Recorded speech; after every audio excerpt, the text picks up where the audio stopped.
Assalamualaikum warahmatullahi wabarakatuh. Selamat datang di channel Suheri 18, channel yang memberikan edukasi, motivasi, dan sharing untuk kita semua. Apa kabar semuanya? Semoga kita dalam keadaan sehat dan dalam lindungan Allah Subhanahu wa Ta'ala. Sudah siap untuk belajar hari ini?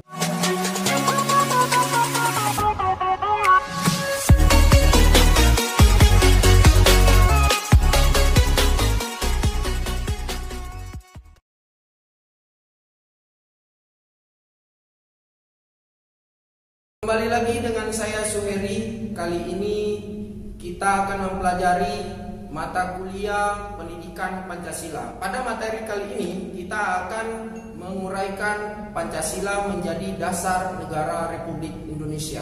Pada materi kali ini kita diajak untuk memahami konsep, hakikat, dan pentingnya Pancasila sebagai dasar negara, ideologi negara, atau dasar filsafat negara Republik Indonesia dalam kehidupan bernegara. Hal tersebut penting mengingat peraturan perundang-undangan yang mengatur organisasi negara, mekanisme penyelenggaraan negara, hubungan warga negara dengan negara, yang semua itu harus sesuai dengan nilai-nilai Pancasila. Sebagaimana kita ketahui bahwa Pancasila sebagai dasar negara yang autentik termaktub dalam pembukaan Undang-Undang Dasar 1945. Inti esensi nilai-nilai Pancasila tersebut yaitu ketuhanan, kemanusiaan, persatuan, kerakyatan, dan keadilan sosial. Nah, bangsa Indonesia semestinya telah dapat mewujudkan keadilan sosial bagi seluruh rakyat sebagaimana yang dicita-citakan, tetapi dalam kenyataannya belum sesuai dengan harapan.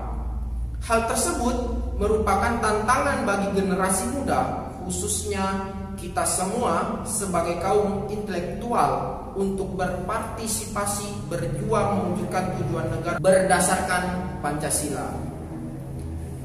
Agar partisipasi kita semua di masa yang akan datang efektif, maka perlu perluasan dan pendalaman wawasan akademik mengenai dasar negara melalui mata kuliah pendidikan Pancasila. Baik, yang pertama kita coba untuk mengupasnya melalui konsep negara, tujuan negara, dan urgensi dasar negara.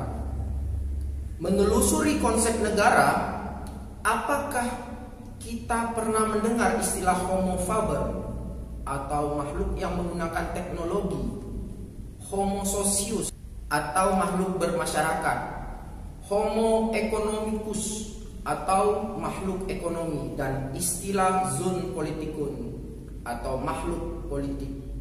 Nah, istilah-istilah tersebut merupakan predikat yang melekat pada eksistensi manusia. Selain itu, predikat-predikat tersebut mengisyaratkan bahwa interaksi antar manusia dapat dimotivasi oleh sudut pandang, kebutuhan, atau kepentingan masing-masing. Akibatnya pergaulan manusia dapat bersamaan atau sejalan, berbeda atau bertentangan satu sama lain. Bahkan meminjam istilah Thomas Hobbes, manusia yang satu dapat menjadi serigala bagi yang lain, homo homini lupus.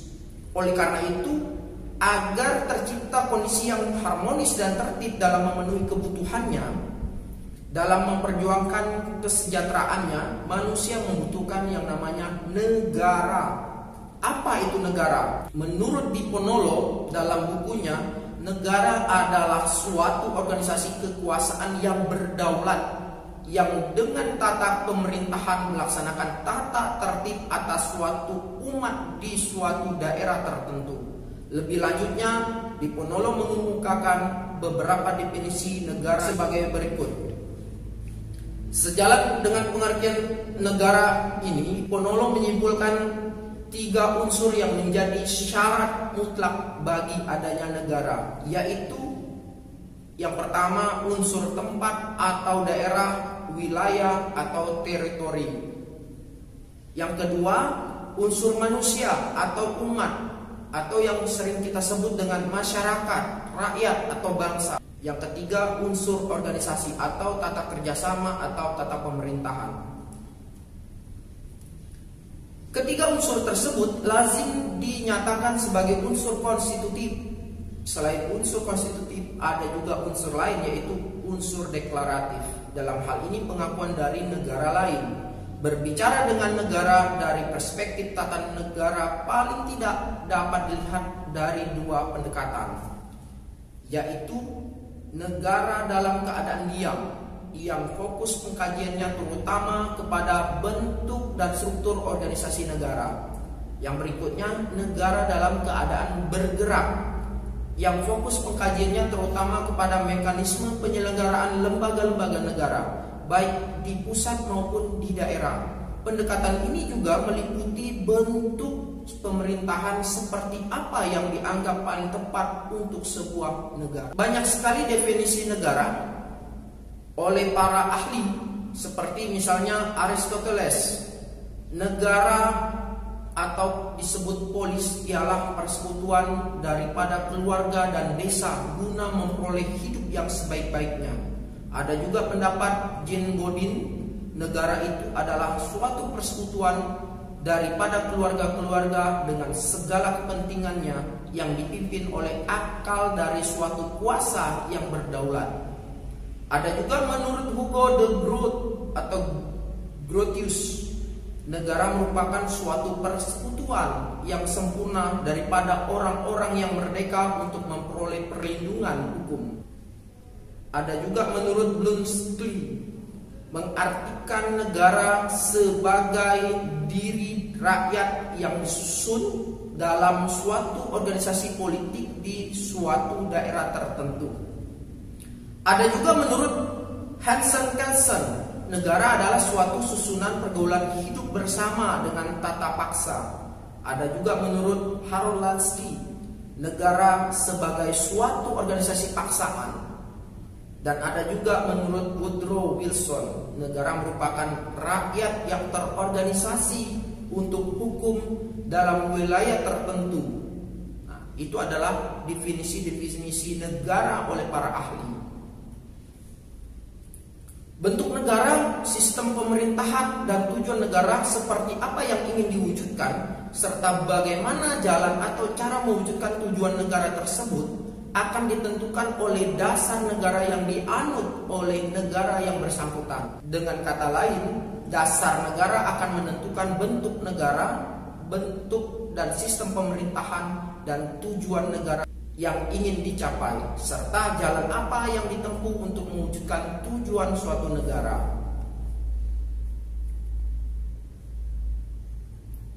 Agar pemahaman kita lebih komprehensif, berikut dikemukakan contoh pengaruh dasar negara terhadap bentuk negara. Konsekuensi Pancasila sebagai dasar negara bagi negara Republik Indonesia antara lain, negara Indonesia merupakan negara kesatuan yang berbentuk republik. Nah, ini termaktub di dalam pasal 1 Undang-Undang Dasar Negara Republik Indonesia 1945. Pasal tersebut menjelaskan hubungan Pancasila, tepatnya sila ketiga, dengan bentuk negara yang dianut oleh Indonesia, yaitu sebagai negara kesatuan, bukan sebagai negara serikat. Lebih lanjut, pasal tersebut menegaskan bahwa Indonesia menganut bentuk negara republik, bukan despot atau tuan rumah atau absolut atau pemerintahan yang sewenang-wenang. Nah, konsep negara republik sejalan dengan sila kedua dan keempat dari Pancasila, yaitu negara hukum yang demokratis. Demikian pula dalam pasal 1 ayat 2 Undang-Undang Dasar Negara Republik Indonesia 1945, kedaulatan berada di tangan rakyat dan dilaksanakan menurut Undang-Undang Dasar. Hal tersebut menegaskan bahwa negara Republik Indonesia menganut demokrasi konstitusional, bukan demokrasi rakyat, seperti yang terdapat pada konsep negara-negara komunis. Di sisi lain, pada pasal 1 ayat 3 Undang-Undang Dasar Negara Republik Indonesia tahun 1945 ditegaskan bahwa negara Indonesia adalah negara hukum. Prinsip tersebut mencerminkan bahwa negara Indonesia sejalan dengan sila kedua Pancasila. Hal tersebut ditegaskan oleh Atmorjo dalam bukunya. bahwa konsep negara hukum Indonesia merupakan perpaduan 3 unsur, yaitu Pancasila, hukum nasional, dan tujuan negara. Berikutnya kita coba menelusuri konsep tujuan negara. Para ahli berpendapat bahwa amuba atau bintang bersel satu pun hidupnya memiliki tujuan, apalagi manusia pasti memiliki tujuan hidup. Demikian pula suatu bangsa mendirikan negara, pasti ada tujuan untuk apa negara itu didirikan. Secara teoretik, ada beberapa tujuan negara, diantaranya dapat digambarkan pada skema berikut. Dalam skema ini kita bisa melihat tujuan negara. Ada kekuatan, kekuasaan, dan kebesaran keagungan sebagai tujuan negara. Ada kepastian hidup, keamanan, dan ketertiban sebagai tujuan negara. Ada keadilan sebagai tujuan negara. Ada kesejahteraan dan kebahagiaan hidup sebagai tujuan negara. Ada kemerdekaan sebagai tujuan negara. Nah, ini adalah intisari dari 5 teori tujuan negara.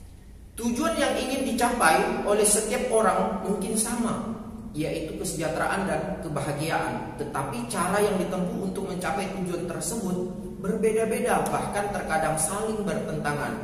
Jalan yang ditempuh untuk mewujudkan tujuan tersebut kalau disederhanakan dapat digolongkan ke dalam 2 aliran, yaitu yang pertama aliran liberal individualis. Aliran ini berpendapat bahwa kesejahteraan dan kebahagiaan harus dicapai dengan politik dan sistem ekonomi liberal melalui persaingan bebas. Yang kedua, ada aliran kolektivis atau sosialis. Aliran ini berpandangan bahwa kesejahteraan dan kebahagiaan manusia hanya dapat diwujudkan melalui politik dan sistem ekonomi terpimpin atau totaliter.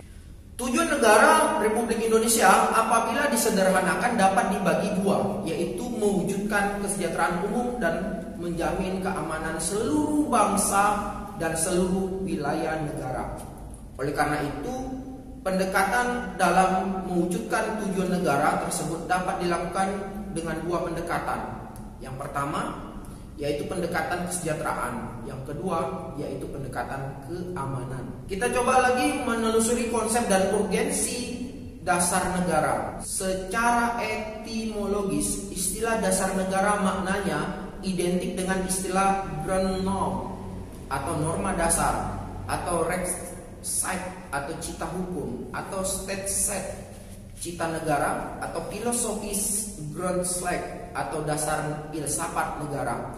Banyak istilah dasar negara dalam kosakata bahasa asing menunjukkan bahwa dasar negara bersifat universal, dalam arti setiap negara memiliki dasar negara.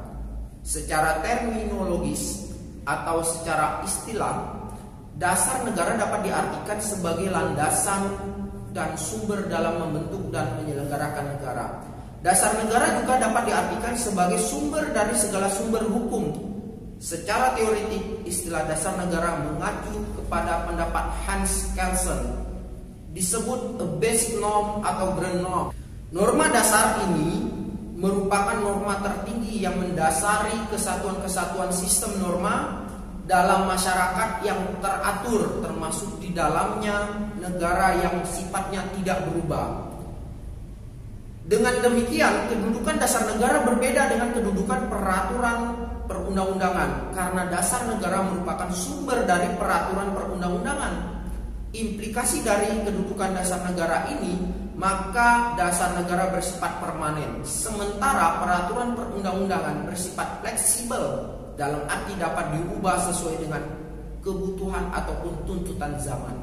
Menurut pendapat Plato dan Aristoteles memberikan pandangannya bahwa suatu negara yang baik adalah negara yang diperintahkan oleh konstitusi dan kedaulatan hukum. Sebagai suatu ketentuan peraturan yang mengikat, norma hukum memiliki sifat yang berjenjang dan bertingkat. Artinya, norma hukum akan berdasarkan pada norma hukum yang lebih tinggi dan bersumber lagi pada norma hukum yang lebih tinggi lagi. Demikian seterusnya, sampai pada norma dasar atau norma yang tertinggi dalam suatu negara yang disebut dengan grand norm.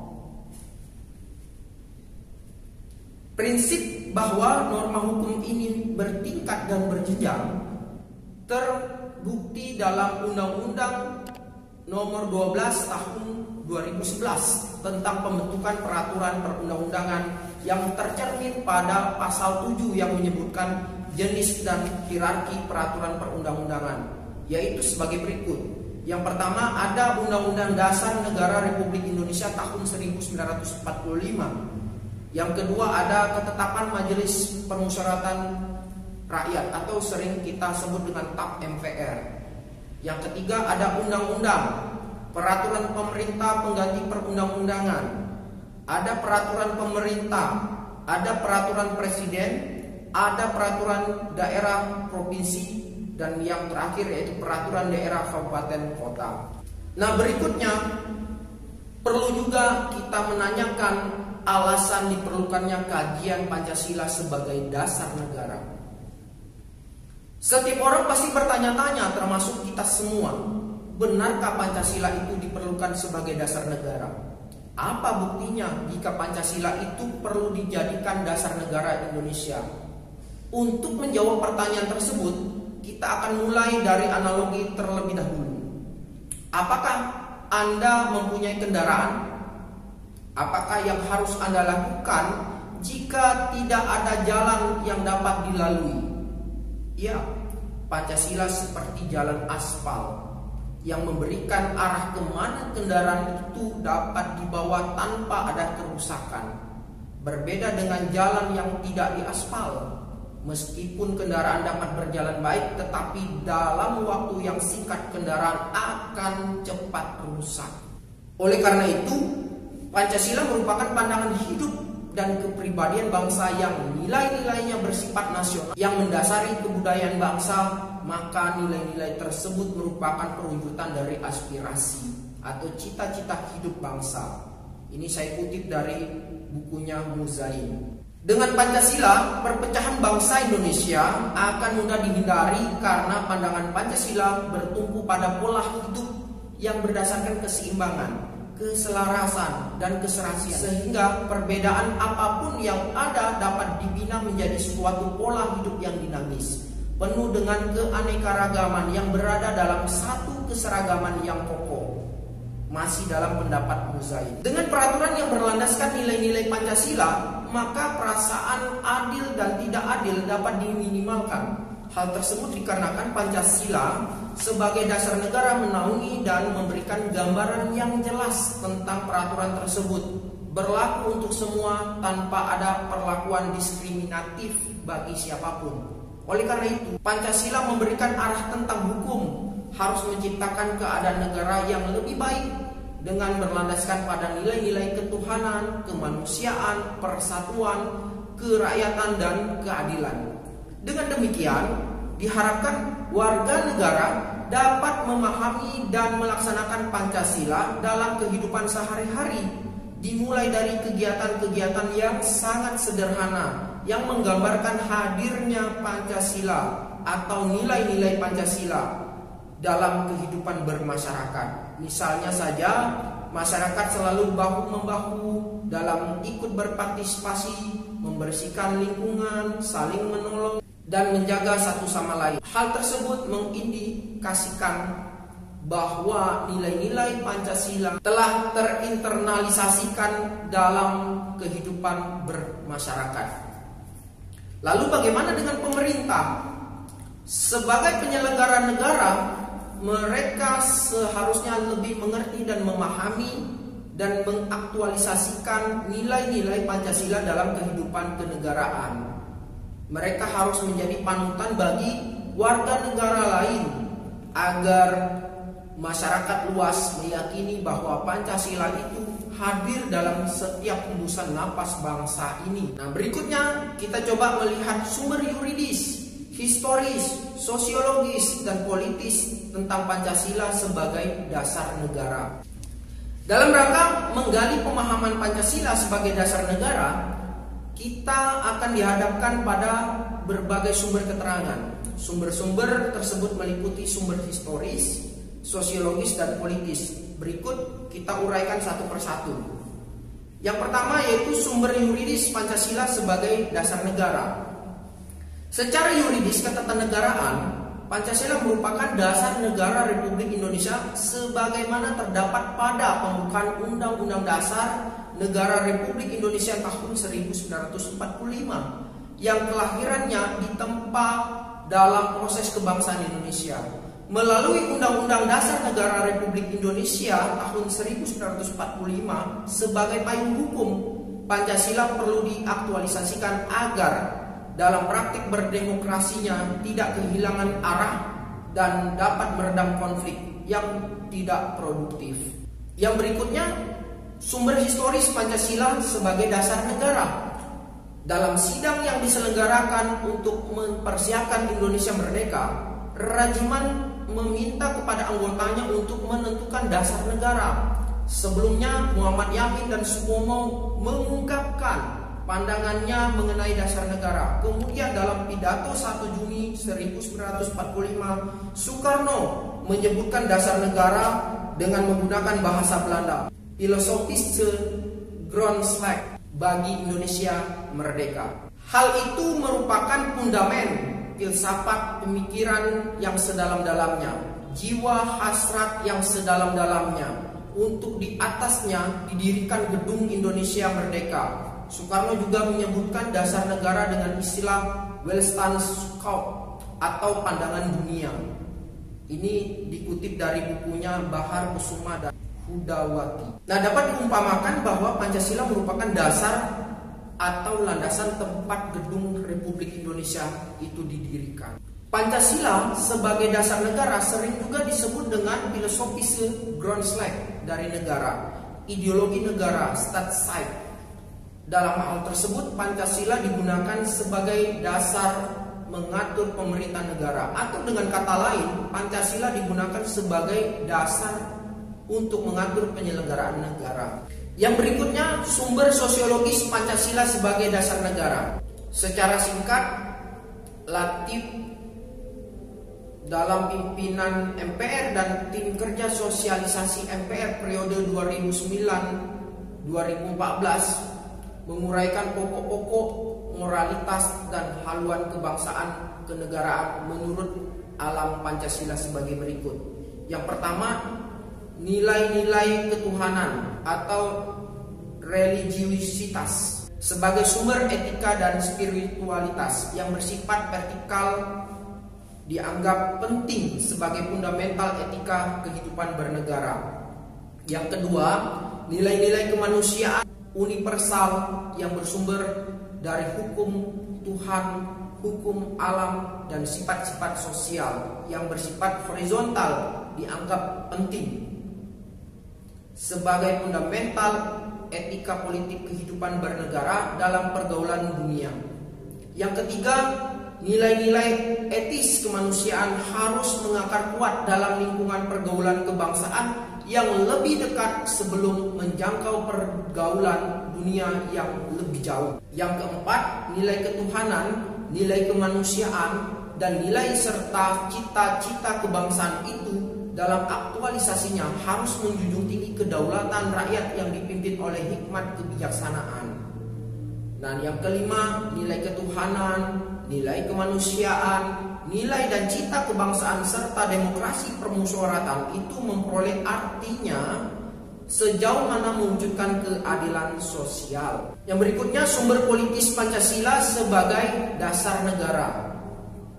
Mungkin kita pernah mengkaji ketentuan dalam pasal 1 ayat 2 dan di dalam pasal 36A contoh pasal 1 ayat 2 Undang-Undang Dasar 1945 terkandung makna bahwa Pancasila menjelma menjadi asas dalam sistem demokrasi konstitusional.